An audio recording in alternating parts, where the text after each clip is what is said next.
전문가님, 시장 전략 살펴주시죠.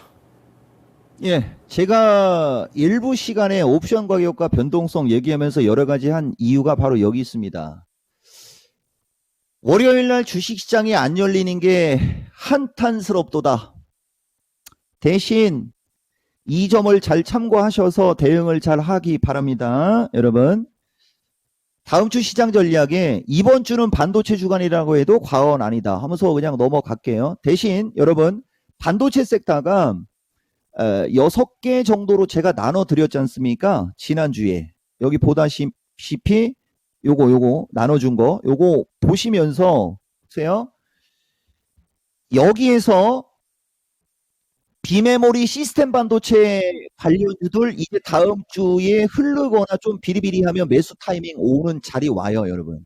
그리고 칩 관련주도 다음 주에 매수 타이밍 옵니다. 반도체는 이제는 인공지능 기반형 반도체는 또 단기간에 급등을 해버려가지고 그쪽을 신규 매수하는 건 좀 그래요. 그렇지만 삼성 EUV 관련주, 삼성전자가 지분 투자한 회사들, 그 다음에 시스템 반도체 관련주들, 시스템 반도체보다도 칩 관련주는 더 좋고요. 다 매수권역에 다시 왔어요. 그거 다음 주에 매수하셔도 돼요, 여러분. 대신 분할 매수. 그 다음에 주 초반에 2차전지 배터리가 강세를 줬거든요. 가격 조정이 마무리가 됐습니다.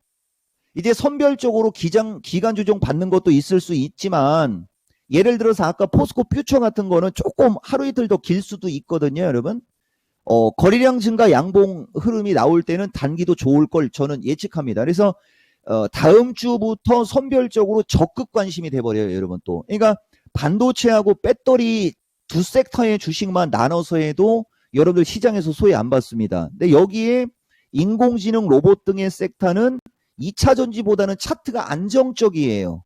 차트는 안정적인데 아까도 말씀드렸듯이 이 강한 매수세, 이게 거래량 증가를 의미하는 거예요, 여러분.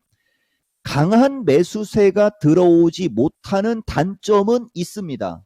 제가 봤을 때는 인공지능 로봇 섹터에 강한 매수세가 들어오지 못하는 게 아까도 말씀드렸듯이 부채 한도 이슈나 어떤 다음 주 휴일에 대한 어떤 불확실성 이런 것 때문에 그렇거든요. 만약에 오늘도 미국이 안 빠지고 지금 다우가 급등하거든요, 여러분. 나스닥은 어제 폭등을 해가지고 다우만큼은 못 가도 지금 다우가 올라가는 거 봐서는 저거 부채 한도 관련해서 아마 기사 지금 또 나오고 있을지도 몰라요. 저는 종목 방송을 하고 여러분들한테 종목 진단을 하면서 왔기 때문에 지금 미국에서 어떤 기사가 나왔는지는 모르겠지만 이제는 다우가 지금 움직임이 좋지 않습니까?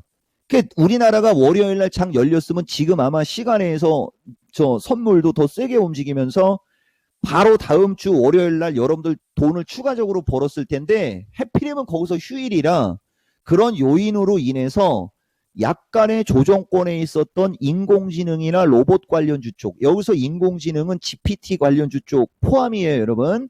그쪽이 매수세가 들어오지 못한 단점도 있고요.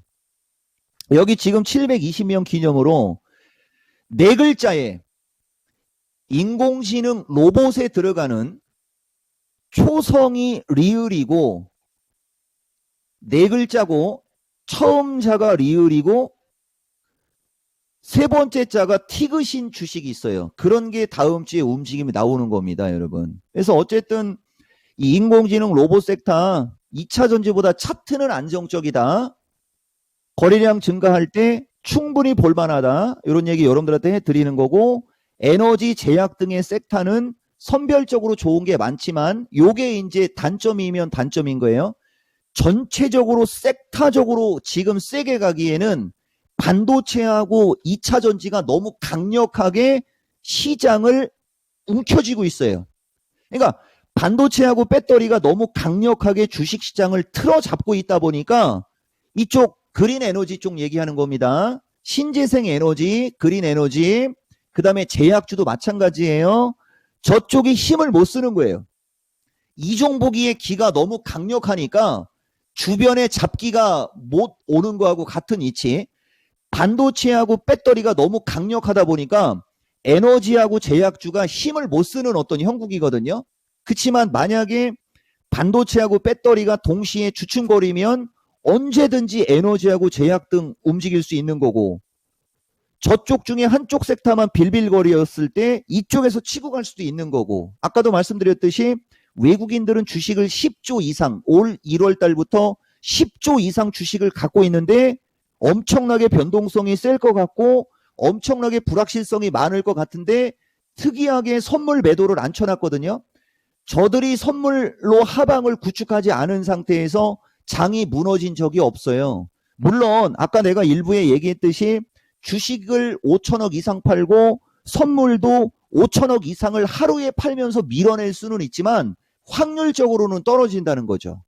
그런 여러 가지가 복합적으로 작용을 하는 겁니다. 그러니까 아까도 말씀드렸듯이 이건 참 아이러니하고 옥에 튀고 저도 안타깝지만, 만약에 삼성전자 하이닉스가 저렇게 세게 못 갔으면 분명히 다른 주식들이 더 강력하게 갔을 겁니다.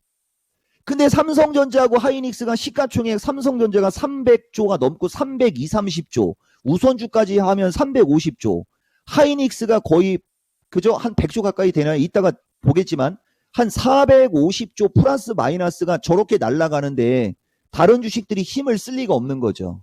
이런 걸 여러분들이 잘 참고를 하셔야 되고, 그래서 결론이 뭐냐? 에너지 제약도 언제든지 삼성전자 하이닉스가 탄력이 떨어지면서 배터리하고 반도체 쪽에 탄력이 주춤거릴 때 얼마든지 시장에 시장에서 부각을 받을 수도 있다. 여러분들한테 이 이야기 드린 거예요, 여러분. 그래서 전체적으로 지금 섹터 얘기한 거 잘 참고하시고, 저는 확률이 떨어져도 얘기해 드리는 거예요. 부채 한도 이슈로 시장이 저는 밀렸으면 좋겠어요, 여러분. 밀려야 좋은 주식을 절호의 매수를 하거든요. 여러분들은 부채 한도 이슈로 장 밀리면 무서워할걸요, 아마. 그건 하수들이나 무서워하는 거고, 이 부채 한도 이슈로 장이 밀려야 좋은 주식을 싸게 사는 건데, 아까도 얘기했듯이 싸게 살 수 있는 기회가 안 올 수도 있을 확률이 더 높다는 얘기한 겁니다. 선물 매도 친 사람들 얼마나 안타깝습니까, 여러분. 그래서 이 부채 한도 이슈로 장이 흔들리기를 바라고, 그걸로 흔들린다고 무서워하지 말란 얘기예요.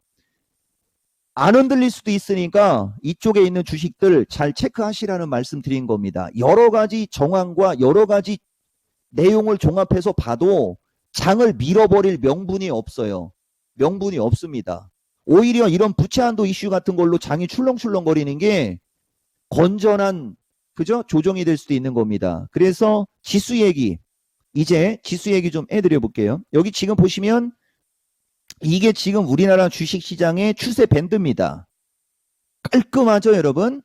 제가 이 시간에 여러분들한테 340과 322 정도의 박스권을 설정해서 시장 전략을 드린 적이 있고 자주 드렸거든요. 여기가 저런 차트, 여기 한번 보세요.